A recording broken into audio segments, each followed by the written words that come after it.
Media کہ ایک supreme court کا ڈیسیجن تھا کہ جو فیس بڑھے گی وہ 5 سے 8% بڑھے گی.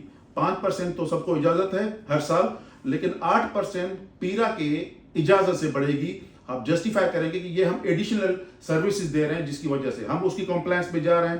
اس کے علاوہ ایک اور 2012 میں ایکٹ بنا ہوا ہے جس میں یہ تھا کہ غریب بچوں کو جو افورڈ نہیں کر سکتے یہ پرائیویٹ سیکٹر 10% فری بچوں کو دیں گے. اب 10% یہ پتہ نہیں تھا کہ کن بچوں کو داخلہ دے رہے ہیں اسکولز, تو ہم نے اب وہ پرائرٹی ایریاز بنائے ہیں کہ پہلی پرائرٹی آرفن کو دیں گے آپ, دوسری پرائرٹی آپ دیں گے جو شہداء کے بچے ہیں, اس کے بعد بھی اگر آپ کے پاس سیٹیں بچتی ہیں تو آپ غریبوں کو آپ دے دیں. اس سے وہ کوٹا کتنی % ہوگا؟ وہ 10% ہے, وہ 10% ٹوٹل جو ہے وہ انشور کرنا ہے. اب اس کے بعد انشاءاللہ تعالیٰ اس پالیسی کی ہم کمپلائنس کروائیں گے اور آپ دیکھیں گے کہ اسلام آباد کے کسی اسکول میں بھی کوئی یتیم بچہ فیس کے ساتھ نہیں پڑے گا. اچھا سر,